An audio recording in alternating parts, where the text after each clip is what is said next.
Welcome to the channel, and welcome to this tutorial where I'll be showing you how to take one of these red rocks from the Badlands terrain set by Gale Force 9 and repainting it to better fit a desert themed board or gaming mat instead of the default Martian red scheme it has here. We're going to be using 5 different paints and our trusty dry brush. To begin with, we're going to be using Badle Brown. Now this is going to be quite a heavy dry brush, and we're going to be using this yellowy brown colour to basically suppress the dark red and set a nice base colour for the successive paints. So the only technique we're really going to be using in this tutorial is dry brushing. So dip your brush in the Badle Brown paint and then just wipe off the excess on a bit of tissue paper, and then just very haphazardly dry brush all over the terrain piece. If you're not sure how much paint is on your brush, I recommend starting at the top so that the heaviest amount of paint goes here and leave the lighter color. And in that case, if you have accidentally put on too much paint, it will be easy to cover up and it will look slightly more natural anyway.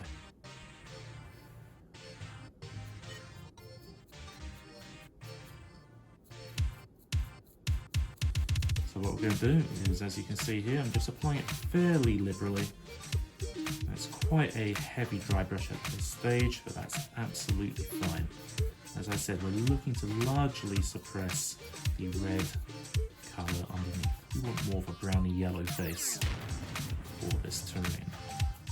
I'm also going to apply it to the base area here, just to help give the illusion that this piece of rock is sitting on a bed of sand.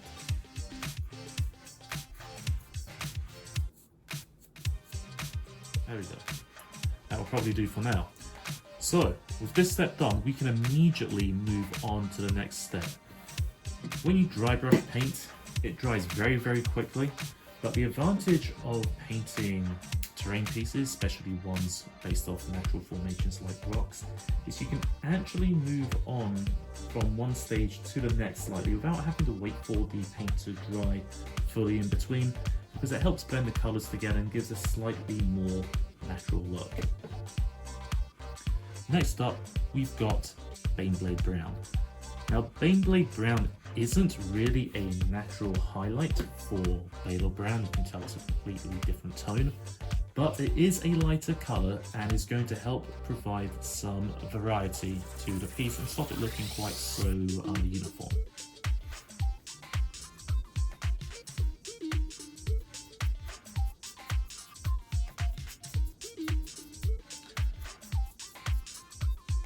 As you can see here, I'm going for another relatively heavy dry brush at this point.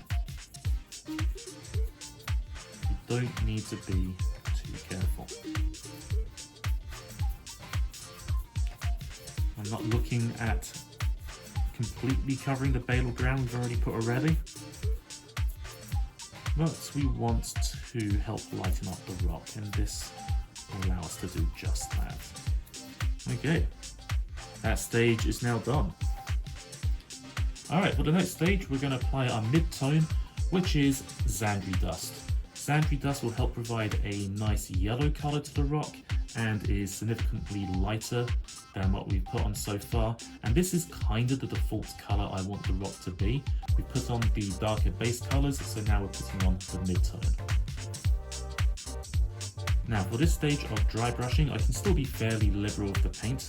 I've still wiped off most of it because we are still dry brushing, but I am not going to focus on the more recessed areas now. I kind of want to leave the more recessed areas the base colours that we've put on, and I'm just going to allow the natural dry brushing technique to pick up the raised edges, which is what we want. We can of course still go slightly heavier on the top layer.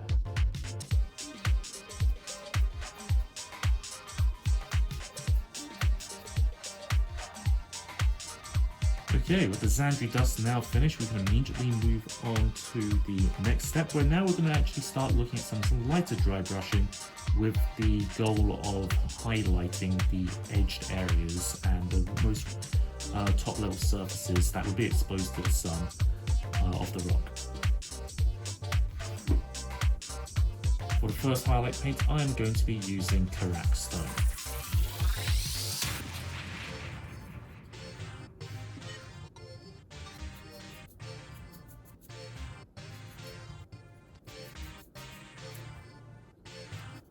Alright, with that stage now complete, we're going to move to our final highlight, where we're just going to focus on pretty much the top area and the uttermost edges of the piece, just to show where there's been the most wear. For this stage, I'm going to be using Shabtai Bone. Okay, so for this stage, now we're just going for the absolute edges of the piece, just to provide a bit of a highlight. You don't really want to go too heavy on this stage of the painting, but you know, if a little too much paint goes on, you can always just wipe it off with your thumb, or if it looks good, just leave it. Remember, these are meant to be natural formations, so they shouldn't look too precise. A little bit here where it's just a little too dark for my taste. And we are pretty much done with the painting stage. Now we're not quite finished yet, we've got one more simple stage left to do. So for the very last stage, we are going to add a bit of life and detail to the model by applying these static grass tufts. These ones here are amongst my favourites. This is the Mountain Tuft range, I believe, from the Army Painter, and it's a very versatile set. It can be used for different settings such as desert, as we're about to do so here, but it works well with swamps as well as wasteland for those of you who paint miniatures from the Fallout Wasteland Warfare range. Now you could use PVA glue for this. I'm going to use super glue. If you're using super glue to save time like I am, you've just got to be a little bit careful that the super glue doesn't get onto the actual static grass itself. You don't want to be left with unrealistic white tips. So you just want to be careful that it only goes onto the bottom of the tufts. What we're going to do is we're just going to identify a couple of places where we want to add these bits of static grass. So I'm basically looking for like the nooks and crannies like here and here where you would expect to see them in real life. So what I'm going to do is add a bit of super glue and then add the tufts to the different areas that I want. And there you have it. The final piece is now complete. As you can see, that really took no time or effort at all. It was super quick and easy to do. And now we're ready to use it in our desert battles. In my opinion anyway, this looks a lot more interesting than the default red. If you've got a Martian board, then obviously this is going to be absolutely perfect. But for my desert sands of Tatooine, or my wastelands of Fallout, or the grim darkness of the far future, I wanted something a bit more yellow in colour, and that's what I've achieved here. If you like this video, please give it a like. Give us a subscribe if you want to see more, and you can check us out on Instagram at GrimdarkGamers if you want to see more photos of my terrain and my models on display. I hope you guys all enjoyed the tutorial, and I'll catch you all in the next video.